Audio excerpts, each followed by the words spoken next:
Todd Hendricks versus Dan Bramley. It's a good one. I don't even remember this one, to be honest. You recorded it. I know, but I don't remember it. That's crazy, isn't it?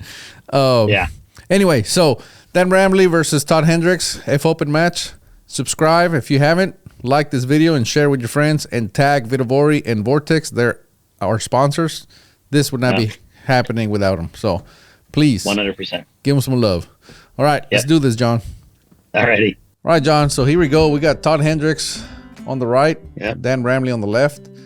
We don't have any sound on this video, so we apologize for that. We had a technical difficulty. But it's okay. Todd's the lower seed, so he took the first shot there. No, the higher seed takes the first shot. That's what I meant. Higher seed. Either way, Todd went first. So he's got a V out there, so that means he's got the win figured out pretty well. And Dan Bramley, he's shooting really well. He's, I believe he's on the one loss side. I think these guys are both on the one loss side. This isn't, actually, I know they are. This is an elimination match. Barry Holcomb sent Todd Hendricks down to the one loss side, and Dan Bramley got sent down there, I believe, by David Christian. Okay. Is that the match? Did Todd get sent down with his 49V or? No. That's later. Spoiler alert. Spoiler alert. That's all right. It's not a video. Yeah, this is this is still on Saturday. This is 15-shot matches. Oh yeah, these are 15. Boy, look at Todd just dialed in on his first two siders. Yeah. Oh. Oh. Now Dan, I know he's been shooting really well because he just sent me to the one loss side. Yeah. The previous match or whatever, previous day, he and I shot against each other, and he sent me to the one loss side. So his gun is really good. And but anyway, that's where we're at. The conditions seem pretty mild right now. And having said that, Todd's wondering what the heck's going on here. But I mean, both of them dialed up. Yeah, well, they both went down, right? Like Dan went down, and Todd like didn't believe it because he just had hit 2 Vs, right? So he's like, I'm on. Yeah. He's just hasn't found the center, and now he just realized it's a condition. So he dialed his scope up. There's Dan as well dialing up. They're both trending low. Yeah. Yeah, so Dan's dialed up twice in a row here. Todd dialed up a little bit based on the first one. Correct. See if he got it figured out.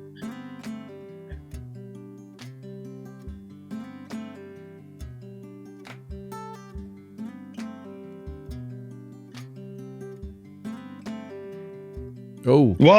What the? Good job, John. Well, you always jinx them.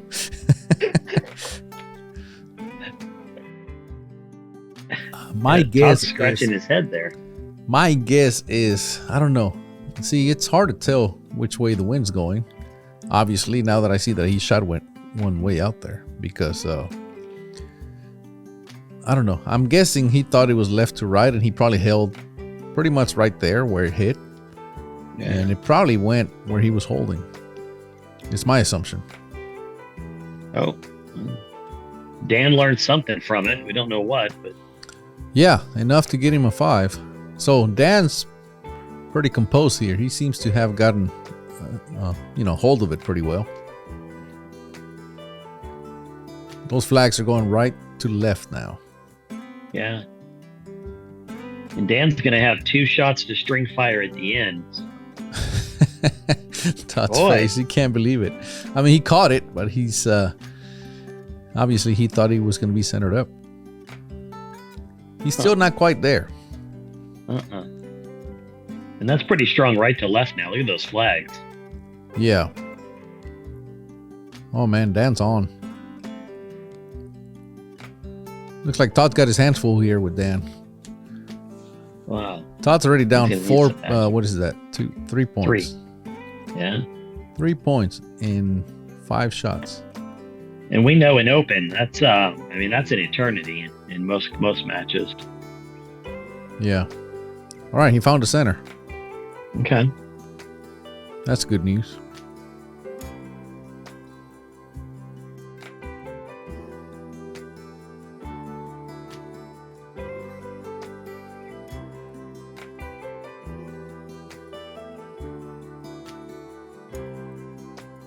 Dan's really taking his time to study what's going on here. Uh-oh. Oh. That's why he was taking his time. He saw something. Yeah. And apparently the flags are not showing it. He must have seen it through the mirage, and that's why he was taking his time. So, again, these guys are both very experienced shooters. If you see them drop a 4 like that, or even a 3 like Todd did earlier, that shows you there's something out there that they're not seeing. I mean, let me rephrase. They are seeing it. They're just not dialed in for it just yet. Look at that. Oh, man. I mean, Todd caught it. But he was essentially right there at the same spot Dan was. Correct. So that's what I mean. There's something going on in that range that it's making these guys not be centered up. And I mean, you look at the flags over on the right side berm, and I mean, they're just 1 minute they're left, 1 minute they're a headwind, 1 minute they're a tailwind. I mean, yeah, look at they're that. just flipping all around. Yeah, look at that. Dan just almost caught a 3 down there. Man, he was trying, but it just wouldn't give it to him. Well, now what do you do if you're Todd? Right. Because he's going, what the hell? How did look at his eyes. How did he land so far out there? And what did that? And what do I have to do to not do that? So I'm guessing he's gonna. Yeah, I mean, I don't know. I mean, again, those flags are not showing much. They're showing the left to right, but not that much. So Todd, I'm guessing he's just gonna push a little more left, maybe split the difference and safe side it.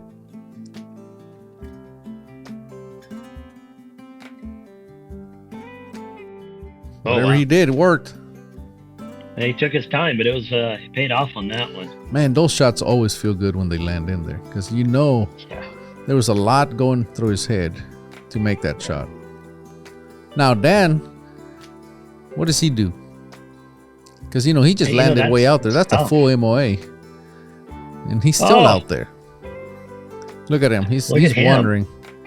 He's wondering what the heck's going on. He's all, "Hey Todd, can you tell me where you held?" No. Okay.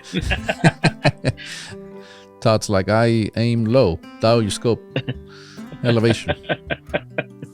I don't know. Obviously, they can't help each other, but yeah, Dan's having to figure this out. And see, Todd's still up there. He's catching them though. That's the difference. Yeah, but I mean, look at Todd's last 5 shots. I mean, he's just right in there. Just 5v, 5v. 5. After that 3, yeah, it's amazing. After that 3, he's shot clean. In the meantime, Dan has hit 3 4s in a row. And look at those flags now. So those flags are totally different than the last time he shot a 4. Huh. Yeah, it's a tough match for sure. See if Dan tries something different. Well, you got the vertical under control. Yeah, he's making good calls.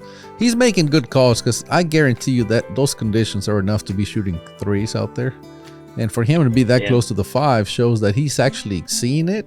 He just hasn't been, he's just not dialed in 100%. Same with Todd. Look at that. I mean, he just, luck is on his side. He caught the line where Dan didn't. I mean, you saw Dan pop his head up, and he's just staring out there after that last 4, just going, what the heck? Those 2 shots, look at that. Again, he's just right outside of it. But I was going to say that Dan and Todd, those 2 shots that they took, they're maybe an inch apart at 1,000 yards. But one just happened to be a 4, and one was a 5. And now we got all left to right on the flags here. At least for the minute. And see, Dan moved farther up, and apparently it's not. And see, I was going to say, apparently it's not there. And Todd looked at that and he goes, "Oh, he gave it too much. It's not that much out there." So he didn't give it as much. And guess what? He's downwind. So it's a tough read on this range, and even on your opponent's target, you almost can't work off of it. Yeah, it's this is tough. I mean,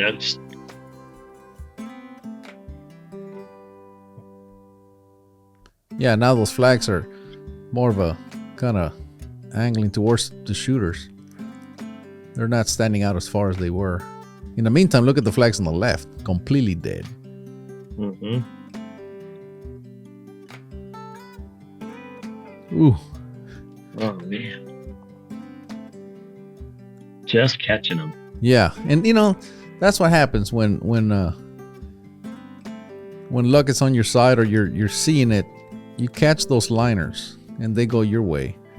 And sometimes those liners just go against you. Mm-hmm. Dan's just studying, figuring it out. But what a difference from the start of the match. I mean, Todd started with a 4 and a 3. Oh, and now Dan just can't find it anymore. He started with 2 5s and a V, and then everything went downhill after that. He's just looking out there. He's trying to figure out what the heck's going on. Whatever's going on, it's Todd can't figure it out either. Yeah, as we've often joked about on different matches, they're just trying to give it back to each other.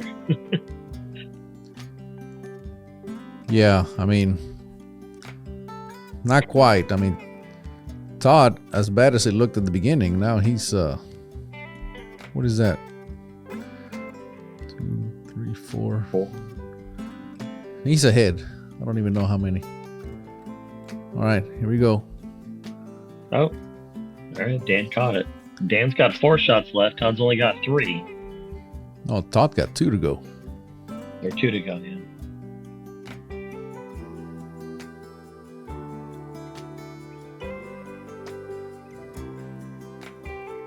That's good. Seems like he has found it.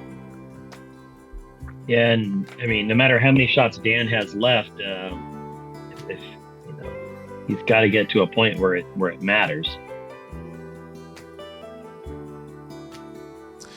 It's only 1 point difference at this point. Yeah, but it's still Dan is behind. All right, there we go. So he needs Todd to drop a point here. Yeah. For him to have a chance. Todd hits a 5, he wins. Yeah. Oh, there it is. There it is.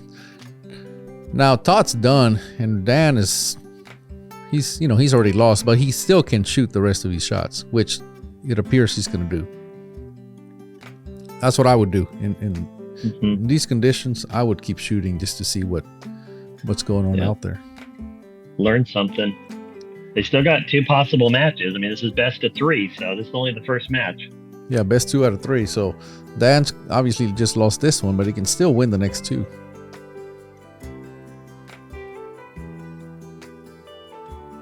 Man, he's still struggling. Just tough. Yeah, he's dialing his windage.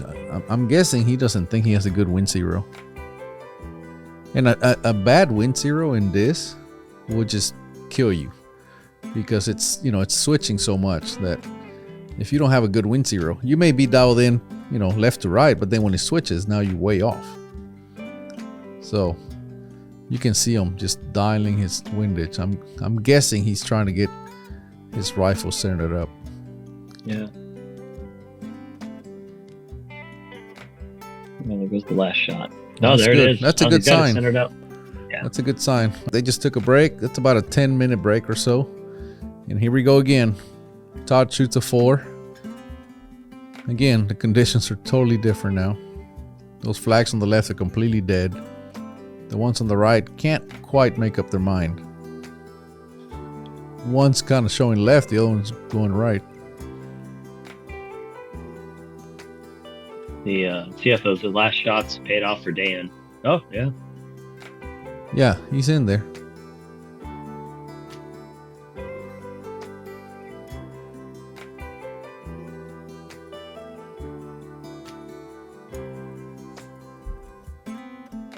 Todd's always so precise. I always watch him close the bolt, and he's so precise. He grabs it very delicately. He closes it. There's no slamming. There's no. I mean, it's just a nice little fluid motion there. Todd took his 5. Yeah, man. After the last match, I'd be tempted to take that 4.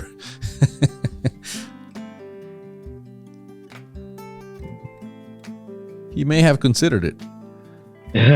Now I know Dan's going to take these 2 for sure. V and a 5, are you kidding me? Let's go.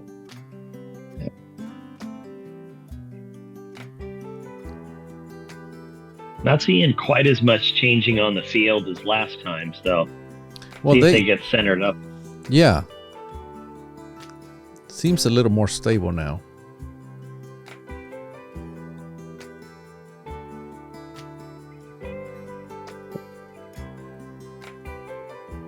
Yep. They got four. They got 4 shots in a row where they've hit a 5 or V. That wasn't happening earlier. No. But they're having to work for it. Like we see matches where people shoot 5E, 5E, but they're just sending them, right? My turn, bang, my turn, bang, my turn, bang. Both of them are still really working for these 5s. And oh, there's another one. Yeah, they must really be, because look at those flags. Look at those flags on the right as compared to what they looked like earlier. Yeah. Todd's taking his time. He's looking, closes the bolt, still looking. Now, the other thing is, he didn't like that one. It smelled weird, probably. But what I was going to say is, whenever your opponent is hitting nothing but Vs, you get 0 feedback from them. So they may be actually moving on target, aiming, and you'll never know it, right? Because they're not drifting in any direction. They keep hitting the center. And so anyway, you have 0 feedback. So whatever Dan's doing, Todd's doing as well. Yeah.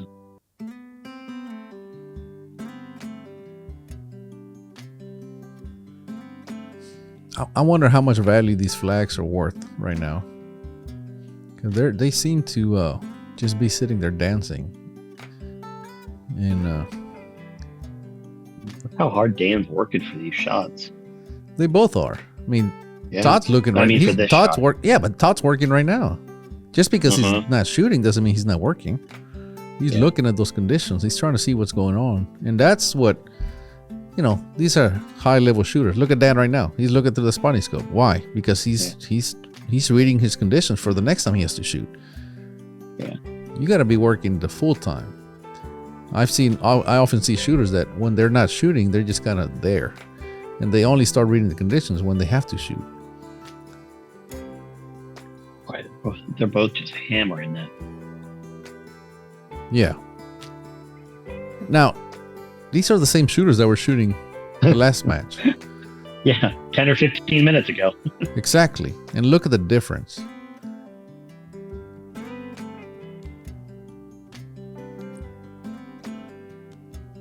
Look at the flag on the right. As you've said before, it's people can look at that last match and say, "Oh, these guys don't know what they're doing." But like you said, this match shows that they know what they're doing, and it shows how hard that last match really was. Exactly.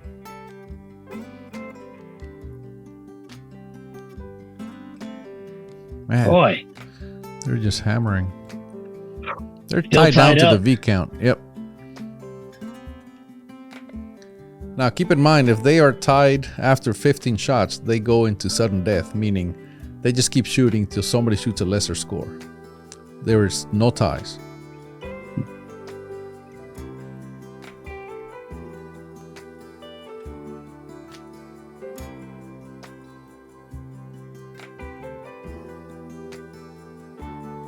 Man. V.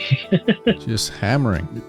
I mean, that's a 5-inch circle. I mean, it's tiny. It's amazing. Earlier, they couldn't even keep it in the 4-ring. Or, it's true. Yeah, I mean, it's true. We can rewind the video if you don't believe me. And now, I mean, like, and now they're just tearing up that V-ring. Of course, I said that. That's my job. Yeah. Man, Dan's just 4 Vs in a row. Yeah. I wonder if he's regretting taking that 5 now.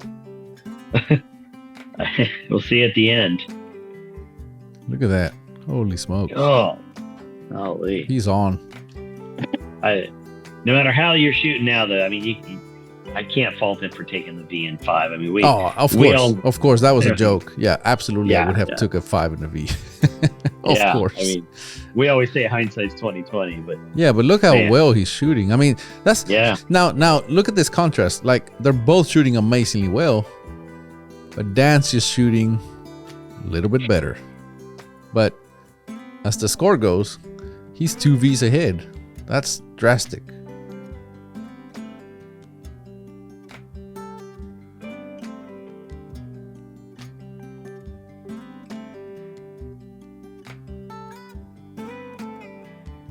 Uh-oh. Dan's looking at his rifle. All right, we can't hear it because we don't have any audio here. We had a difficulty, but from what I was told, Dan looked at Todd and told him that was not going to make it to the target. So something happened to that round, but he knew it automatically that it wasn't going to make it, and it did not make it, which means Dan gets a miss. That means 5 points off. Yeah. But I mean, great sportsmanship. You know, it's oh yeah. You know, I mean, for Dan to knowingly take the loss there, that's you know, that's the mark of a sportsman right there. Yeah, that was pretty unfortunate. I mean, we had a hell of a match going on there. Oh, I really wanted to see how that shook out. I know. It was going to come down to V count the way it was going. Yeah. But and you know, and if you go back and look at that, the rifle just went like this. Yeah, it didn't recoil much. So, again, Dan knew automatically. He looked at Todd and said that one's not going to make it. So, that's painful. I mean, as a competitor, like, I mean, a win's a win, but man, I got to tell you, like, that's a tough way to beat somebody. And, I mean, as bad as it is to lose that way, honestly, that's a tough way to win.